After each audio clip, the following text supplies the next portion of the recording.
¿Qué tal, chicos? Vamos a hablar el tema de concentración de la orina. Particularmente hemos hablado a lo largo de todas las clases de fisio renal de cómo el riñón maneja diferentes sustancias. Nos hemos enfocado particularmente en iones, pero uno de los temas de los que no hemos hablado es cómo es que el riñón va a manejar el agua. Y es que el manejo del agua va a estar íntimamente ligado con el manejo de todos los iones, pero cuando nosotros pensamos en el último propósito que tiene el riñón, es de decidir qué concentración de todos esos iones va a tirar en total. Pues bueno, en general, cuando nosotros pensamos en la cantidad de solutos que debe tirar los riñones, esta va a ser relativamente constante. Vamos a estar tirando aproximadamente 600 miliosmoles al día de solutos en general. Esto puede ser una combinación de sodio, de cloro o de algunos otros solutos, ¿sale? Hay que recordar que nosotros en nuestra composición corporal vamos a tener una composición entre 60 a 70% de agua. Muy marcadamente, esta concentración va a variar con la edad, de tal suerte que nosotros vamos a tener una menor concentración de agua a edades más avanzadas y una mayor concentración de agua a menores edades. Cuando nosotros pensamos en cómo el riñón maneja el agua, lo vamos a ver nosotros en dos escenarios. Un escenario va a ser el escenario de antidiuresis. Durante un escenario de antidiuresis, lo que nosotros vamos a buscar es favorecer la retención de agua. Esta retención de agua va a estar motivada porque nosotros vamos a querer no perder agua bajo ciertos escenarios. Entonces vamos a pensar en una antidiuresis pudiera ocurrir cuando nosotros nos vamos a hacer una caminata larga, por ejemplo, y no nos llevamos agua. Entonces bajo este escenario nosotros no queremos excretar agua porque no la podemos consumir pronto. Entonces el riñón va a tener la función de retener agua. A esta acción se le va a llamar antidiuresis. Vamos a tener otro escenario, por ejemplo, en el que nosotros consumimos una cantidad elevada de agua. Si consumimos una cantidad elevada de agua, ahora lo que vamos a buscar es deshacernos de esta agua.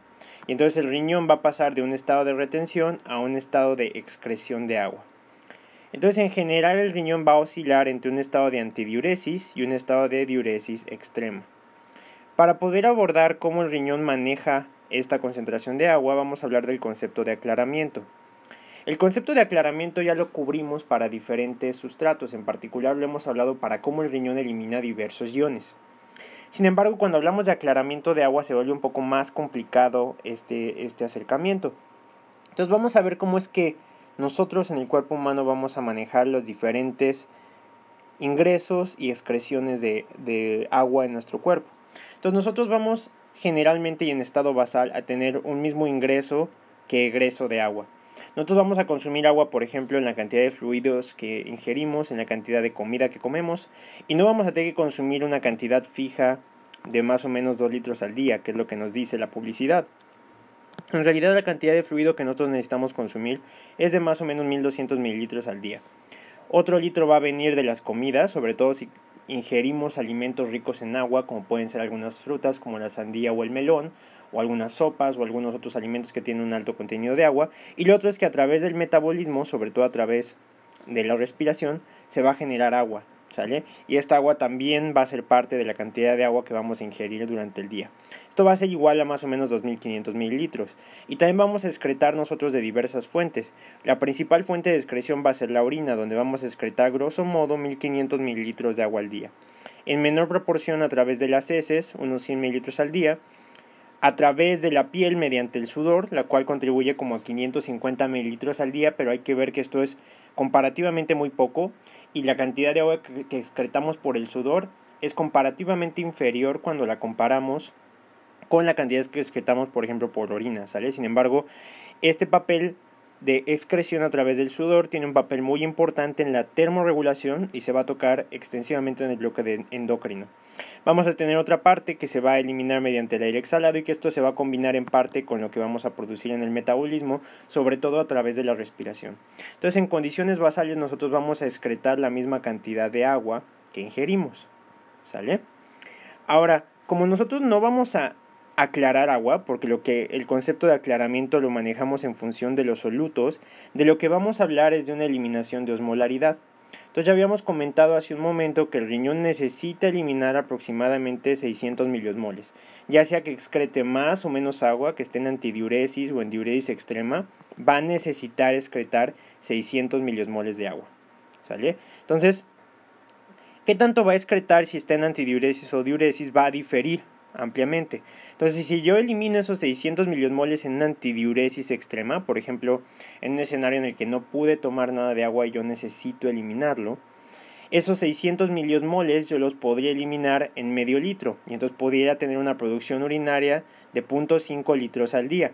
Sin embargo, para que yo pudiera excretar solo esta cantidad de volumen, yo necesitaría que mi orina estuviera concentrada a 1200 miliosmoles, lo cual es sumamente alto, ¿sale? Si nosotros caemos en una antidiuresis inferior a menos de 0.5 litros al día, a esta entidad clínica se le llama anuria. Entonces este paciente puede estar en una falla renal aguda y va a tener una incapacidad para concentrar la orina, ¿sale? Perdón, una incapacidad para excretar orina. La diuresis va a ser lo opuesto. Entonces este sería, por ejemplo, un escenario donde se esté consumiendo una cantidad excesiva de agua. Entonces, en un estado de diuresis extrema, el riñón puede excretar hasta 15 litros al día de agua, y eso es sumamente alto. Sin embargo, para excretar esos mismos 600 miliosmoles en 15 litros, la orina se tendría que concentrar más o menos a 40 miliosmoles. Entonces vean que el riñón puede oscilar entre 1200 miliosmoles y 40 miliosmoles, lo cual es sumamente drástico. Es una variación de varios órdenes de magnitud que nos va a permitir entender que el riñón puede variar hasta 30 veces su capacidad para concentrar la orina, para concentrarla máximamente o diluirla máximamente. Entonces lo que nosotros vamos a ver es que el riñón va a oscilar entre estos dos fenómenos, ¿sale? Y algo que tenemos que entender es cómo es que el riñón va a llevar a cabo este proceso de concentración de la orina. La concentración de la orina, entonces, va a depender de diversos mecanismos que va a llevar a cabo la nefrona junto con su sistema vascular para favorecer que la orina pueda estar máximamente concentrada en antidiuresis o mínimamente concentrada cuando buscamos maximizar la diuresis, ¿sale? Entonces vamos a ver que existen tres mecanismos que van a favorecer la concentración de la orina. Estos tres mecanismos se van a ver beneficiados por un último mecanismo que vamos a ver al final. El primer mecanismo es el mecanismo multiplicador contracorriente. Este mecanismo multiplicador contracorriente está motivado por el asa de Henle, y algunas propiedades geométricas y estructurales del asa de Henle van a facilitar que se lleve a cabo la generación de un gradiente córtico medular. Entonces el objetivo final del multiplicador contracorriente es generar un gradiente, ¿sale? Este gradiente córtico medular lo vamos a discutir en un momento más. Después va a contribuir a este mismo gradiente otro fenómeno que va a ser el atrapamiento medular de urea, donde nosotros vamos a tener que la médula renal va a atrapar urea para favorecer la generación de un gradiente osmótico que permita posteriormente la concentración de la orina. Ahora, este gradiente, si nosotros lo generamos por multiplicador contracorriente y el atrapamiento medular de urea, si nosotros tenemos una alta irrigación vascular, que vamos a ver que el riñón resuelve esto de forma anatómica muy interesantemente, nosotros necesitamos que cualquier entrada de sangre hacia la médula no disipe este gradiente, ¿sale? Sino que se mantenga. Entonces va a participar en eso el intercambiador contracorriente. El intercambiador contracorriente va a estar mediado por los vasos rectos y va a participar en evitar que se disipe este gradiente que generaron estos dos mecanismos. Entonces, en general, lo que van a permitir estos tres es la generación y el mantenimiento de un gradiente córtico medular. ¿Para qué queremos un gradiente córtico medular? Para que cuando nosotros expongamos el fluido tubular a un gradiente hipertónico, esto permita, ya sea en un estado de antidiuresis, reabsorber agua, porque la médula estaría muy concentrada y entonces se movería el agua hacia el área donde el agua está menos concentrada, que sería donde es más osmolar, y entonces el agua saldría del túbulo hacia el intersticio por este gradiente córtico medular. La que va a decidir que el agua salga o no va a ser la presencia o no de ADH. Entonces ADH, o la hormona antidiurética o arginina vasopresina, va a actuar en el túbulo colector medular interno. Y es ahí donde el túbulo colector medular interno va a entrar en directa interacción con el gradiente córtico medular y va a decidir si la orina se elimina concentrada, en cuyo caso el gradiente favorecería la reabsorción de agua, o se favorece su eliminación diluida, en cuyo caso la alta concentración o más bien la elevada cantidad de agua que baja la osmolaridad del plasma inhibe la secreción de ADH. Vamos a ver eso con detalle en algún momento. Pero vamos a hablar entonces primero de qué va a favorecer todos estos mecanismos, y eso es que la nefrona va a tener una permeabilidad selectiva a agua en diferentes segmentos. Empezamos con el túbulo contorneado proximal. En el túbulo contorneado proximal, la reabsorción de solutos y de agua va a llevar a que la concentración del fluido tubular sea igual a la concentración del plasma. Por lo tanto, en este segmento, la reabsorción de agua va a ser isoosmótica, ¿sale? Entonces, la concentración del fluido tubular al final del túbulo contorneado proximal va a ser exactamente igual a la concentración o a la osmolaridad del plasma. Cuando nosotros pasamos al asa de Henle, nosotros vamos a tener que el asa de Henle tiene tres segmentos. Una porción delgada descendente, una porción delgada ascendente y una porción gruesa ascendente, ¿sale? Entonces, en la porción delgada ascendente y en la porción descendente del asa de Henle y en la porción delgada ascendente del asa de Henle, en estas dos, vamos a tener una elevada permeabilidad de agua, pero una baja permeabilidad de soluto. Lo que eso va a condicionar es que en este segmento de la nefrona va a salir agua del túbulo hacia el intersticio. Como sale agua desde el túbulo hacia el intersticio, se concentra el fluido tubular, porque va a estar quitándole agua. Entonces la concentración dentro del fluido tubular va a aumentar. Y esto se va a acoplar con un segundo segmento en la nefrona. Entonces ahora sale un fluido hipertónico después de estas dos porciones de la nefrona y está entrando a la porción ascendente del asa de Henle hipertónico. Y entonces esta porción ahora va a ser impermeable al agua y va a ser permeable a soluto. Entonces va a disipar ese gradiente hipertónico sacando solutos del túbulo a través, en este caso, de NKCC2. Entonces NKCC2, que se expresa, que recordemos que es un cotransportador de sodio-potasio 2-cloro, va a favorecer la disipación de este gradiente hipertónico, favoreciendo la permeabilidad de solutos. Entonces el asa de Henle, su primera porción es permeable al agua, su segunda porción es impermeable al agua. Después pasamos al túbulo contorneado distal, y el túbulo contorneado distal es en general impermeable al agua, no va a favorecer el paso de agua. El túbulo colector inicial, aquí me faltó una I, túbulo colector inicial, túbulo colector cortical y el túbulo colector medular externo van a tener una baja permeabilidad al agua. Y cuando ya entramos al túbulo colector medular interno, vamos a tener de nuevo dos escenarios. Un escenario de baja permeabilidad al agua en el túbulo colector medular interno. Esto va a ocurrir cuando no haya ADH. Y una alta permeabilidad al agua, y esto va a ocurrir cuando sí haya ADH. Entonces el túbulo colector medular interno va a modificar su permeabilidad en función de ADH. ¿Sale? Cuando haya ADH va a tener alta permeabilidad, cuando no haya ADH va a tener baja permeabilidad. Entonces todos estos segmentos de la nefrona van a tener diferente permeabilidad dependiendo del punto donde se encuentren. Y entonces esto queda esquematizado de forma muy didáctica en este gráfico. Aquí tenemos dos escenarios, un escenario de restricción de agua, o sea, cuando estamos en un desierto no podemos tomar agua y queremos conservar agua, por lo tanto estamos en antidiuresis, o un escenario donde estamos tomando mucha agua y entonces lo que queremos es tirarla. Esto va a estar modulado por ADH, ¿sale? Cuando estamos en antidiuresis, ADH va a estar muy activa. Cuando estamos en diuresis, ADH no va a tener tanto papel. Entonces empezamos en el túbulo contorneado proximal. Como mencionamos, y aquí en el eje de las Y de esta gráfica, vamos a tener que es la osmolaridad del fluido tubular versus la osmolaridad del plasma, ¿sale? Entonces en el túbulo proximal, el fluido tubular tiene la misma concentración del plasma, es isoosmótico, ¿sale? Iso. Posteriormente, en el asa de Henle, la primera sección, les recordamos que era una sección altamente permeable al agua y bajamente permeable a soluto. Entonces, como es permeable al agua, este primer segmento descendente, va a salir agua desde el fluido tubular y entonces se va a empezar a concentrar.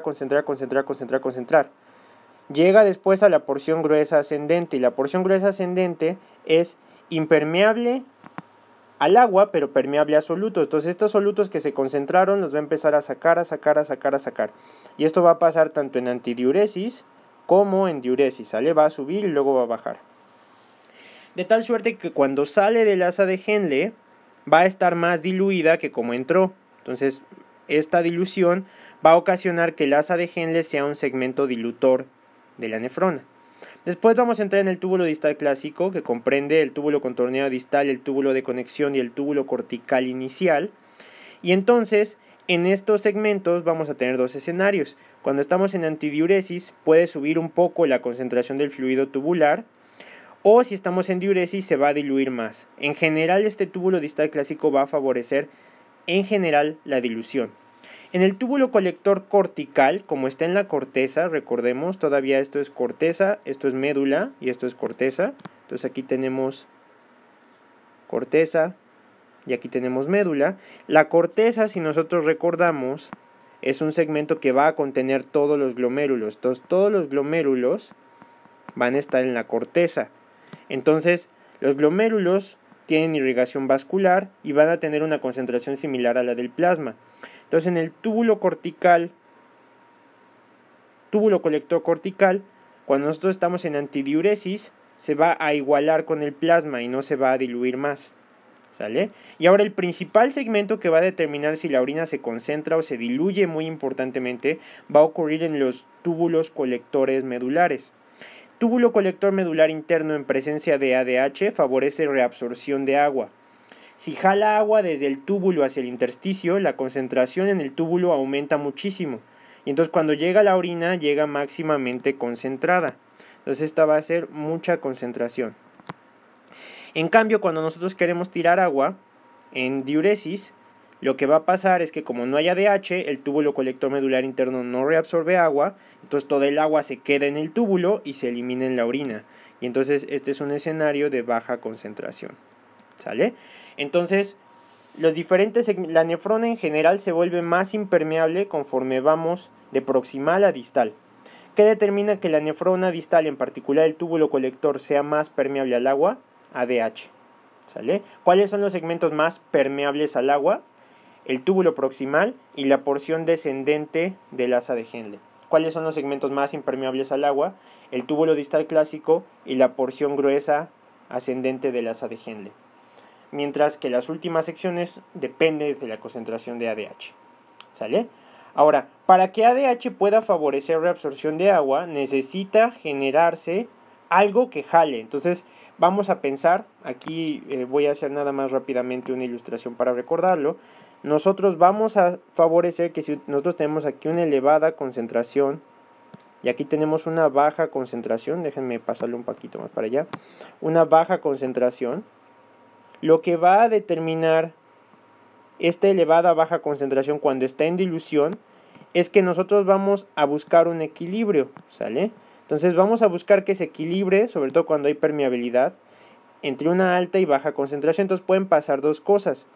Para que esta de alta concentración se equilibre con esta de baja concentración, se pueden mover hacia acá solutos y con eso disminuye esta concentración, o puede pasar desde un área menos concentrada hacia un área más concentrada, agua, ¿sale?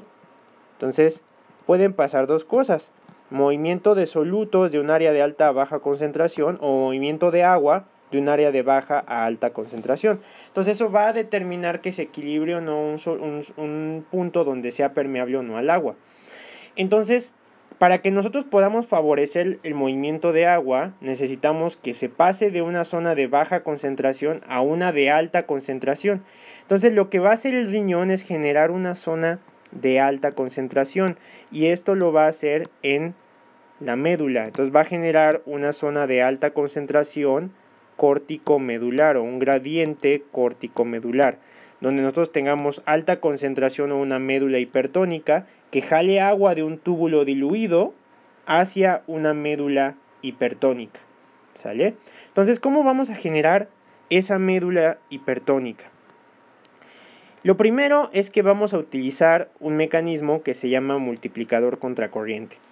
El multiplicador contracorriente va a hacer uso de dos propiedades muy importantes del asa de Henle. La primera, que la porción descendente del asa de Henle va a ser permeable al agua, pero impermeable a solutos. la porción ascendente delgada del asa de Henle va a ser permeable a agua, impermeable a solutos, pero particularmente este segmento va a ser permeable a urea. ¿Sale? Entonces vamos a ver ahorita por qué eso es relevante. Y después vamos a tener un último segmento que es la porción gruesa ascendente del asa de Henle. Y esta porción gruesa ascendente del asa de Henle no va a ser permeable al agua, pero sí va a ser permeable a solutos. ¿Sale? Entonces vamos a pensar que va entrando aquí el fluido tubular. Déjenme hacerlo un poco más grande. Va entrando el fluido tubular. Y entonces aquí tenemos que este segmento es permeable al agua. Entonces va a salir el agua cuando la médula... ahorita vamos a ver cómo se forma este gradiente, pero lo que va a favorecerse es la salida de agua de este segmento. Entonces, como va a ir saliendo agua, se va a ir concentrando el fluido tubular. Entonces, aquí adentro, nosotros vamos a tener una elevada concentración, ¿sale? Entonces, el fluido tubular va a estar altamente concentrado en este punto, ¿sale? Y después va a entrar aquí con alta concentración. Entonces, en este punto va a estar con alta concentración. Y ahora este segmento, que es el segmento grueso, va a ser poco permeable al agua, pero va a ser permeable a solutos. Entonces aquí entró altamente concentrado, y entonces ahora lo que va a salir hacia acá van a ser solutos. El que va a favorecer que salga va a ser NKCC2, y entonces NKCC2 va a sacar cloruro de sodio hacia la médula. Y entonces lo que va a pasar es que cuando salgamos aquí arriba, esto va a salir, o un fluido va a salir hipotónico o con baja concentración. ¿Sale? Entonces, lo que va a hacer el multiplicador contracorriente es que va a favorecer la generación del gradiente córtico-medular. ¿Cómo lo va a hacer? Bueno, vamos a recordar que este intersticio medular hipertónico va a establecer que, comparado con la corteza, la porción más inferior de la médula va a tender a ser hipertónica. Entonces aquí lo especifico con crucecitas, vamos de una cruz a 5 cruces. Entonces esta porción es mucho más hipertónica que esta porción y que esta porción. ¿Sale? Ahora, ¿esto por qué es importante? Hay que recordar que hay dos tipos de nefronas. ¿Sale? Nosotros vamos a tener nefronas corticales. Estas van a ser nefronas. Primero, en la corteza van a estar todos los glomérulos, eso hay que recordarlo. Entonces, las nefronas corticales se van a encontrar con asas de Henle delgadas, y básicamente solo la porción inferior del asa de Henle y los túbulos colectores, los colectores medulares, van a ser los que se van a introducir a la médula. Y en cambio, vamos a tener nefronas yuxtamedulares. Y esas nefronas se llaman yuxtamedulares porque sus glomérulos van a estar cerca de la médula. Siguen estando en la corteza, pero van a estar muy cerquita de la médula. Y estas particularmente van a tener asas de Henle muy largas, que se van a introducir hasta la porción más hipertónica de la médula. Entonces estas asas de Henle son las que van a ayudar a la generación del gradiente córtico-medular. Y ahora, ¿quiénes son los responsables de esta osmolaridad del gradiente córtico-medular? En gran medida va a ser el sodio y el cloro, que van a ser sacados por NKCC2 de la porción gruesa ascendente del asa de Henle, y también en menor medida va a ser la urea. Entonces vamos a explorar cómo se lleva a cabo este mecanismo multiplicador contracorriente. ¿Sale? Y ahorita vamos a ver esta imagen de acá arriba para tratar de exponer algunos conceptos. Entonces vamos a pensar en el primer escenario. Esta es la primera vez que la nefrona intenta hacer esto, ¿sale? Entonces la nefrona va a tener la concentración del plasma porque salió del túbulo proximal a 300, ¿sale? Entonces aquí está entrando a 300. Este segmento es permeable al agua, pero impermeable a solutos. Entonces, como la médula en este punto, que es la primera vez que la nefrona hace esto en su vida, tiene también 300 y 300. Entonces aquí no está pasando nada, aquí está en equilibrio. Entonces el fluido se empieza a mover así, y llega a la porción ascendente. Pero la porción ascendente sí va a tener transporte, porque va a tener a NKCC2, ¿sale? Y entonces NKCC2 va a originar aquí abajito un primer movimiento de osmolaridad. Y entonces NKCC2 lo que hace es que saca más o menos 200 miliosmoles. Entonces estos 300 pues va a generar un movimiento de miliosmoles que va a aumentar la concentración o el gradiente acá.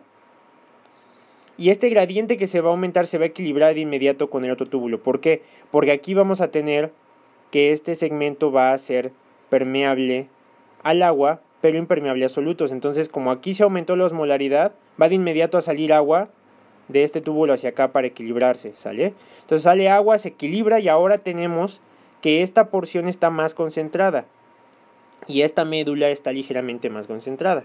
Entonces esto es el primer cambio, esto se le llama efecto único y ocurre al principio. Este es un modelo para explicar cómo se genera el multiplicador contracorriente.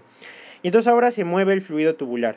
Entonces ahora aquí está entrando a 400 miliosmoles, ¿sale? Y entra nuevo plasma fresco a 300 miliosmoles acá. Primer paso completado. Segundo paso, NKCC2 nuevamente saca 200 miliosmoles. Entra con el plasma, se equilibra. Pero ahora, como este último segmento va a estar en contacto también con la porción delgada ascendente, va a adquirir una mayor concentración aquí abajo de 500. Y entonces ahora vamos a estar empezando a generar un gradiente donde esta porción va a tener menor concentración que esta porción. Vuelve a avanzar el fluido tubular, sale ahora aquí muy diluido, 150 miliosmoles, y entra nuevo plasma fresco. Lo volvemos a hacer. Vuelven a salir 200. Vuelve a favorecerse el intercambio a través de la salida de agua de la porción delgada descendente. Ahora tenemos cada vez más concentrado este fondo y cada vez más diluido sale del asa de Henle. Se mueve nuestro fluido tubular y entonces pasamos a nuestro último paso. Nuestro último paso vuelve a salir y entonces ahora ya generamos en esta porción inferior del asa de Henle un gradiente mucho mayor, ¿sale? Esto por la salida activa a través de NKCC2 y porque este segmento es permeable al agua. Entonces este segmento, conforme esto saque sal hacia acá, este segmento va a equilibrar y va a sacar agua. Entonces se va a concentrar hacia acá abajo, va a entrar concentrado y se va a diluir. Entonces esta propiedad en la cual entra fluido isosmótico, se concentra, se concentra, se concentra, se concentra, se concentra, se concentra, llega a esta porción, se diluye, se diluye, se diluye, se diluye y sale diluido. Y entonces esto vamos a integrarlo ahora con el túbulo colector, con esta porción que va a ser permeable a ADH. Y entonces esta porción que es permeable a ADH, cuando nosotros estamos en antidiuresis, o sea cuando buscamos conservar agua, lo que va a pasar es que se va a aumentar la permeabilidad del agua a este segmento y como va a entrar diluida, diluida, diluida, diluida, diluida, se va a enfrentar a una médula hipertónica y entonces va a salir agua, va a salir agua, va a salir agua y el efecto es que como conservamos agua va a aumentar, de hecho lo voy a poner aquí abajo, va a aumentar la concentración de la orina, ¿sale? Entonces, en presencia de ADH, esta médula hipertónica que generó el multiplicador contracorriente va a favorecer la salida de agua y esta salida de agua va a concentrar la orina. Entonces, eso hace el multiplicador contracorriente, genera un gradiente córtico-medular. Entonces, ahora sí, este gradiente córtico-medular que ya se generó, que podemos ver aquí desde 300 en la corteza hasta 1200 en la porción medular interna, va a determinar dos escenarios diferentes. Cuando nosotros tenemos restricción de agua, lo que va a pasar es que entra después del túbulo contorno proximal del asa de Henle a 300 miliosmoles, o sea, isosmótico, se concentra, se concentra, se concentra, se concentra, llega a 1200, se concentra, luego entra aquí arriba, NKCC2, se diluye, se diluye, se diluye, se diluye, se diluye, ahora pasó de 1200 a 120, entonces llega a esta porción. Vean que en antidiuresis y en diuresis llega a la misma concentración, entonces todos estos pasos son exactamente iguales. ¿Qué va a diferir? Que cuando tenemos antidiuresis va a haber ADH, y entonces en presencia de ADH va a salir agua, ¿sale? Y como sale agua, empieza a aumentar la concentración hasta que la concentración es máxima aquí abajo, ¿sale?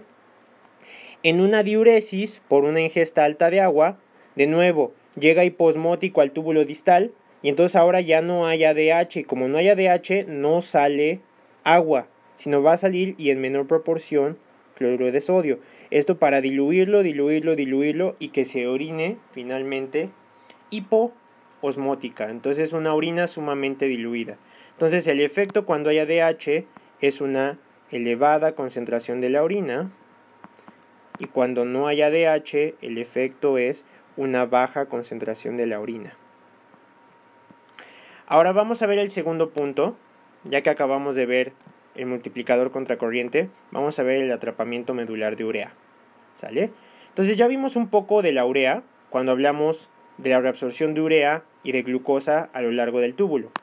Vimos que la urea tiene una proporción ultrafiltrado plasmática aproximadamente de 1, o sea, llega a través de la arteriola aferente y se filtra casi en la misma proporción que el plasma. Y del 100% que se filtra a través del glomérulo, 50% se va a reabsorber primero a nivel del túbulo proximal. Va a entrar al asa de Henle.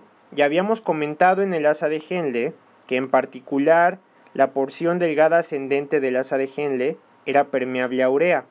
Y eso va a tener una relevancia importante porque aunque nosotros ya reabsorbimos el 50% de la urea en el túbulo proximal, se va a secretar otro 50%. Ahorita vamos a ver para qué ocurre esto.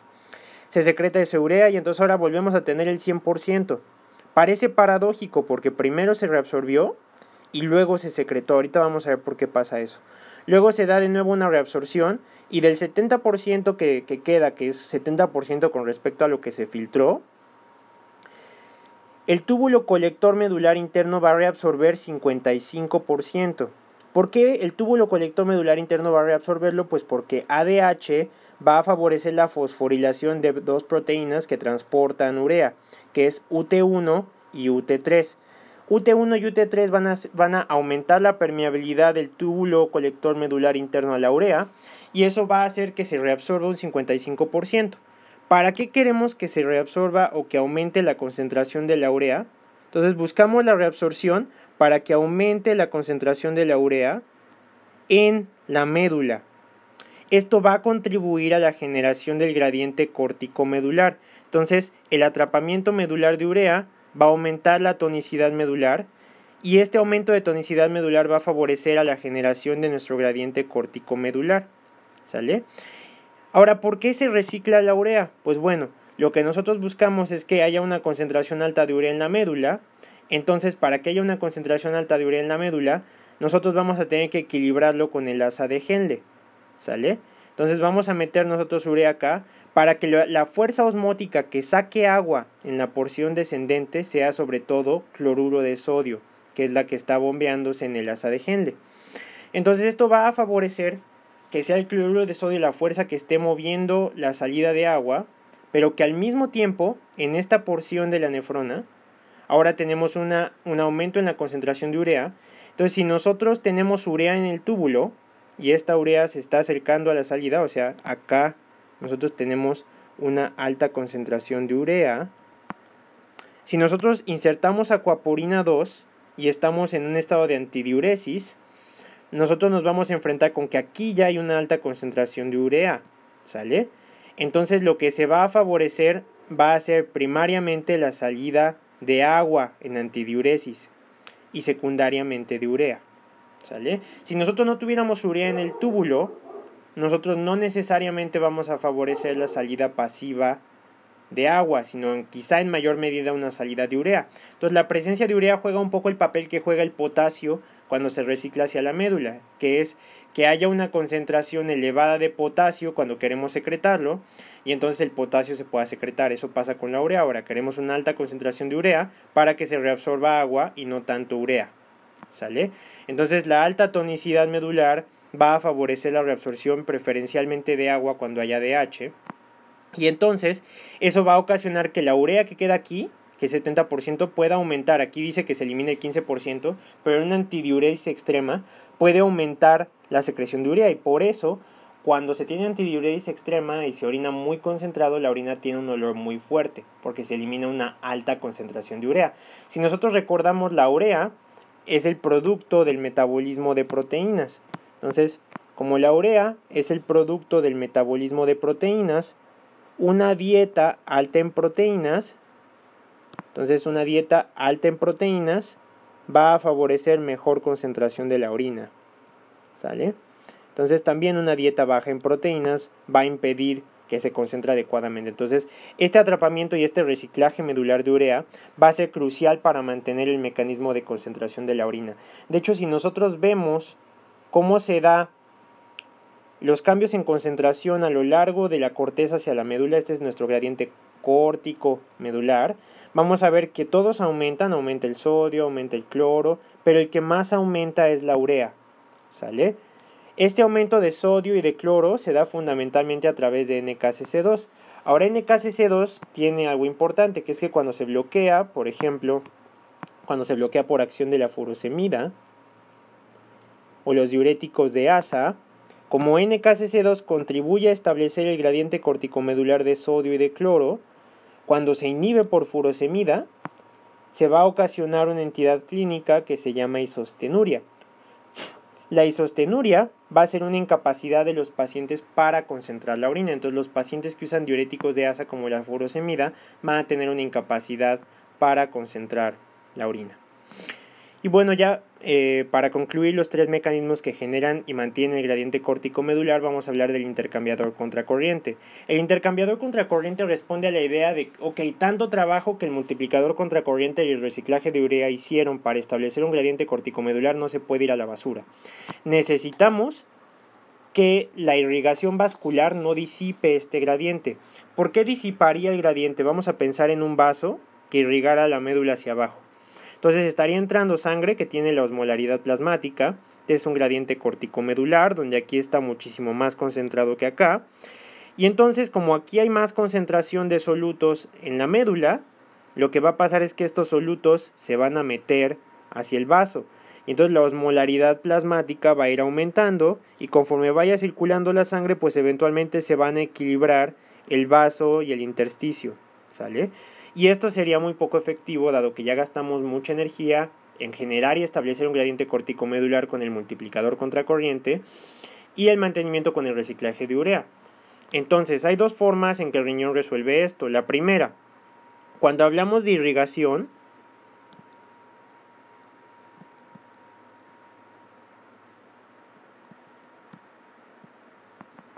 vamos a ver que en la irrigación del riñón, el 90% de la irrigación del riñón, recuerden que el riñón recibe el 20% del gasto cardíaco o 1 litro por minuto, 90% se va a ir a la corteza, que es donde están los glomérulos para la filtración glomerular, y solamente el 10% de la irrigación se va a ir a la médula. Esto es muy importante, que la médula esté poco irrigada, tiene implicación importante para mantener el gradiente corticomedular. ¿Sale? Entonces esa es la primera solución que va a tener el sistema intercambiador contracorriente. Voy a irrigar poco la médula, pero ahora no puedo tener una irrigación recta. Entonces paradójicamente nuestros vasos rectos se van a acomodar también en forma de asas. Pero ahora, a diferencia del asa de Henle, estos vasos rectos lo que van a hacer es que van a formar también asas. ¿Sale? Entonces, ¿qué ventaja nos dan las asas? Bueno, entra sangre y se enfrenta a una médula que es progresivamente más hipertónica, ¿sale? Entonces entra sangre y lo que va a pasar es que se va a empezar a equilibrar con el fluido intersticial y entonces va a empezar a aumentar de concentración, aumentar de concentración, aumentar de concentración, aumentar de concentración. Y esto va a ocurrir porque van a entrar solutos, ¿sale? Entonces llegamos hasta este punto y ahora va a girar. Este sigue siendo permeable a agua y a solutos, no es selectivo. Entonces va a ir subiendo y ahora se va a enfrentar con una mayor concentración a un intersticio progresivamente menos osmótico conforme vaya subiendo. Entonces lo que va a pasar es que ahora no van a entrar solutos, o bueno, sí, pero en menor medida, sino que ahora va a salir agua. Entonces sale agua y se diluye, sale agua y se diluye, sale agua y se diluye, sale agua y se diluye.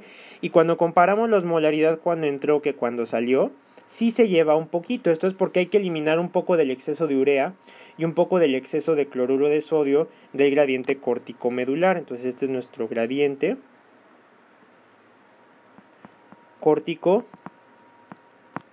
córtico-medular. Entonces nosotros buscamos eliminar un poco del sodio, de la urea y del cloro a través de esto, pero que no se disipe. Entonces esta estructura se va a llamar intercambiador contracorriente. El intercambiador contracorriente es la disposición espacial de los vasos rectos que va a permitir que se mantenga este gradiente corticomedular establecido por el multiplicador contracorriente. Entonces va a intercambiar solutos cuando baja y va a intercambiar fluido cuando sube, de tal suerte que se va a mantener el gradiente corticomedular y al mismo tiempo se va a poder eliminar un poco de los sustratos que se fueron acumulando a lo largo del camino. Entonces el intercambiador contracorriente va a mantener este gradiente que generó el multiplicador contracorriente y el reciclaje medular de urea. Finalmente, ya con el gradiente establecido, el que va a determinar si la orina se concentra o no va a ser nuestro último jugador, que va a ser la hormona antidiurética, o ADH, o arginina vasopresina. Entonces vasopresina, arginina vasopresina o ADH se va a liberar del núcleo paraventricular o el núcleo supraóptico del hipotálamo y se va a almacenar en la neurohipófisis. Y se va a secretar bajo dos escenarios, cuando hay una caída de volumen o cuando hay un aumento de la osmolaridad plasmática. En cualquier escenario, estos dos son sensados por un órgano circunventricular. Entonces, el órgano circunventricular implica que no tiene barrera hematoencefálica. Entonces, como no tiene barrera hematoencefálica, este órgano vasculoso de la lámina terminal, no tiene barrera hematoencefálica, está directo en contacto con la sangre. Va a sensar cambios en osmolaridad, por lo tanto va a ser un osmoreceptor. Como es un osmoreceptor, le va a avisar a la neurohipófisis, oye, por favor, secrétame ADH. Y entonces ADH va a actuar en uno de tres receptores. Receptores de tipo B1, donde nosotros, cuando aumenta muy importantemente ADH, como en un choque hipovolémico, por ejemplo, que se libera ADH porque baja el volumen circulante, esto va a inducir vasoconstricción. Estos receptores B1 se expresan sobre todo en los vasos. Los receptores que nos van a interesar en este momento para esta clase son los receptores B2, que se van a expresar en el túbulo colector medular interno. En el túbulo colector medular interno, la expresión de estos receptores B2 van a inducir el tráfico de canales de agua o acuaporina de tipo 2. La acuaporina 2 es un canal de agua que va a favorecer permeabilidad de agua del túbulo colector. ADH también va a actuar en otro receptor, que es el receptor B3 de CRH, y va a favorecer en el metabolismo de cortisol, pero eso lo vamos a ver en el bloque de endocrino. ¿Sale? Y entonces, ¿cómo es que los diferentes segmentos de la nefrona cambian en respuesta de ADH? Bueno, los segmentos más proximales, que involucran el túbulo proximal y la rama delgada descendente de la asa de Henle, son altamente permeables al agua. La porción delgada ascendente es comparativamente menos permeable al agua y la porción la porción gruesa ascendente marcadamente impermeable al agua. ¿Sale? La nefrona distal, que va a incluir la porción ascendente del asa de Henle cortical, el túbulo contorneado distal y el túbulo de conexión, son los segmentos dilutores de la nefrona, ¿sale? Entonces estos son los segmentos dilutores y van a favorecer la dilución del fluido tubular. Y después vamos a tener nuestros túbulos colectores. Y los túbulos colectores van a tener una propiedad, que es que en rojo podemos ver que cuando no hay ADH, van a ser impermeables al agua. Y que cuando hay ADH, se va a favorecer un aumento muy marcado en permeabilidad, como podemos ver en este cambio de rojo a verde, ¿sale? Entonces su permeabilidad de estos segmentos va a depender enteramente de ADH. ¿Qué es lo que va a estar haciendo ADH? Bueno, ADH se va a unir a un receptor acoplado a proteína G y al unirse a ese receptor acoplado a proteína G a través de una subunidad alfa de una proteína G, va a activar adenilato ciclasa. Esto va a convertir ATP en AMP cíclico y va a activar a la proteína sinasa A. Eso va a ayudar a que se fosforilen diversas proteínas que van a favorecer una mayor síntesis de acuaporina y el movimiento de acuaporina 2 desde vesículas intracelulares hacia la membrana apical del túbulo colector medular interno. En la membrana apical van a favorecer la reabsorción de agua. Entonces van a ser como ventanitas que básicamente, como son canales, van a equilibrar el fluido tubular con la célula, ¿sale? Entonces cuando hay ADH, si nosotros tenemos un intersticio hipertónico, se va a favorecer la reabsorción de agua. Si nosotros no tenemos una médula hipertónica, no se va a favorecer la reabsorción de agua. Muy importantemente, la acción de ADH se puede prevenir por algunas moléculas, como van a ser las prostaglandinas, el calcio y muy particularmente un fármaco que se utiliza para el trastorno bipolar, que es el litio. ¿Sale? Entonces el litio, que se usa para el trastorno bipolar, va a inhibir, junto con el calcio y las prostaglandinas, la reconversión de ATP a AMP cíclico. Y entonces cuando hay ADH no va a funcionar si hay litio o si hay hipercalcemia. Eso va a ocasionar que se origine un fenómeno que se llama diabetes insípida nefrogénica. Entonces ya nada más para terminar la clase y antes de integrar todos los conceptos, vamos a hablar de la diabetes insípida. La diabetes insípida, primero hay que entender que el término diabetes se refiere a orina, entonces hay dos tipos de trastornos que pueden llamarse diabetes. Diabetes insípida, que sería orina insípida, y diabetes mellitus, que sería orina dulce. Entonces, en antaño, los médicos cuando no tenían herramientas de diagnóstico avanzadas como las que tenemos actualmente, probaban la orina y con ello determinaban la etiología probable de algún trastorno de poliuria. Entonces, cuando la orina era insípida, se determina ahora que es por una deficiencia de la función de ADH. Y entonces puede ocurrir dos tipos de diabetes insípida. Cuando el problema está en la hipófisis o en el hipotálamo, o sea que algo está haciendo que no se libere correctamente ADH en la hipófisis o que no se produzca correctamente en el hipotálamo, se le llama diabetes insípida de origen central. Ahí el problema es que no hay hormona. La diabetes insípida también puede tener una origen nefrogénica, y esto es que sí hay hormona, o sea, en este caso sí hay ADH, pero ADH no puede actuar, ¿sale? Entonces, aunque haya ADH no actúa en el receptor en el riñón. Ahora, estos pacientes van a tener característicamente tres síntomas. Una va a ser poliuria, van a orinar mucho, gran cantidad de volumen. Su orina va a estar marcadamente diluida porque como no hay ADH, no se concentra la orina. Y como pierden una cantidad importante de volumen, van a tener polidipsia. Entonces, estos síntomas se parecen a la diabetes mellitus, ¿se dan cuenta? Como ya vimos en la reabsorción de glucosa, la diuresis osmótica inducida por glucosa puede causar algunos de estos síntomas, además de polifagia. Pero aquí algo muy importante es que su orina va a estar muy diluida. Entonces estos pacientes, si no tienen acceso a agua, se van a deshidratar rápidamente y van a desarrollar hiponatremia. Y esto puede poner en peligro su vida, ¿sale? Entonces, ¿cómo se diagnostica la diabetes insípida? ¿Cómo la distingo, por ejemplo, de diabetes si tengo estos síntomas? Pues bueno, primero, se mide la osmolaridad plasmática y esta debe estar diluida. En un paciente con diabetes va a estar aumentada porque va a haber mucha glucosa, entonces va a tener orina hiperosmótica. Ese es el primer dato que debe de indicarlo. Lo segundo es que se hace una prueba que se llama prueba de deprivación de agua. Y entonces lo que se hace es que se le ingresa al paciente al hospital porque no se le puede impedir a alguien dejar de tomar agua y no tenerlo en un hospital para monitorearlo. Y entonces se le ingresa a un hospital y se le va a medir a lo largo del tiempo la concentración de su orina, ¿sale? Y entonces un paciente que no tiene diabetes insípida, conforme pase el tiempo, va a tener muestras de orina cada vez más concentradas porque no está tomando agua. Entonces va a entrar en antidiuresis porque aquí sí hay ADH. ¿Sale? Ahora, los pacientes que tienen diabetes insípida no van a concentrar la orina o la van a concentrar muy poco. ¿Sale? Entonces, lo que se hace para diferenciar si es una central o si es una nefrogénica es que como en la central no hay ADH, nosotros aquí podemos dar una molécula, que en este caso esta molécula se llama desmopresina.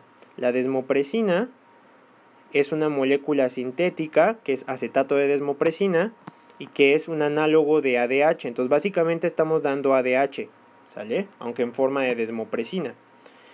Entonces al dar desmopresina en este punto, nosotros vamos a diferenciar entre los dos trastornos. ¿Por qué? Porque la diabetes insípida central, si tú das ADH, funciona, pero pues no hay ADH, ¿no? Entonces en cuanto tú des desmopresina va a empezar a concentrar la orina, un paciente con diabetes insípida central. En cambio, un paciente con diabetes insípida nefrogénica ya tenía ADH, entonces de nada sirve que le des desmopresina, porque no puede actuar. Entonces va a seguir no concentrando la orina. Entonces, en una prueba de deshidratación, cuando tú das desmopresina, los que tienen diabetes insípida de origen central van a empezar a concentrar la orina porque simplemente no tenían y ya les diste. Y los que tienen diabetes insípida nefrogénica, pues como ya tenían y simplemente no actuaba, aunque tú se lo diste, van a seguir no concentrando la orina. Evidentemente esta prueba de deshidratación la tiene que hacer un experto y se tiene que hacer en un ambiente hospitalario, pero es un ejemplo perfecto de la fisiopatología de la deficiencia de ADH. Entonces ya teniendo todo, vamos a hacer una última integración en esta imagen ya teniendo los dos escenarios. Entonces aquí tenemos los vasos rectos que establecen el intercambiador contracorriente. Nuestro multiplicador contracorriente ya generó nuestro gradiente corticomedular y ya tuvimos reciclaje de urea que favoreció a la generación de una médula hipertónica. Entonces entra a 300 en el túbulo proximal. se concentra porque este segmento es permeable al agua, por acuaporina 1, eso no lo comenté, pero es por acuaporina 1 que es permeable al agua. Y entonces se concentra,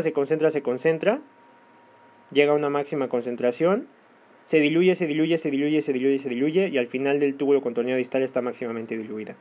En antidiuresis sí hay ADH, y entonces como hay ADH hay acuaporina 2, y la acuaporina 2 favorece la salida de agua. Como sale agua se empieza a concentrar, y la concentración de la orina sale bastante alta. Entonces cuando tenemos antidiuresis, ADH favorece concentración de la orina cuando hay un gradiente corticomedular. Por ejemplo, si alguien toma mucha agua, se puede disipar este gradiente corticomedular y aunque haya ADH, no se concentra la orina. ¿Sale? Segundo escenario. Tenemos un alto consumo de agua, pero no lo suficiente para lavar el gradiente, o sea, sigue habiendo cierto gradiente, aunque no tan marcado. Y entonces, de nuevo, al final del túbulo distal llega diluido, pero ahora como no hay ADH, tampoco vamos a tener acuaporina 2. Entonces no hay ADH, no hay acuaporina 2, por lo tanto no hay reabsorción de agua. Entonces puede haber salida pasiva de cloruro de sodio. De hecho se han descrito algunos transportadores que lo pueden sacar. Y entonces se va a diluir el fluido tubular, se va a diluir y al final la orina se va a diluir. Entonces cuando tenemos antidiuresis, la orina se concentra. Cuando tenemos diuresis, la orina se diluye. Y esto está modulado por ADH. Y la interacción de mecanismo contracorriente que establece el gradiente córtico-medular, del mecanismo intercambiador contracorriente que lo mantiene y del reciclaje medular de urea que lo mantiene. Como podemos ver, esto es un tema bastante complejo y vamos a tratar de integrarlo todavía más ahora que hablemos del balance de líquido extracelular.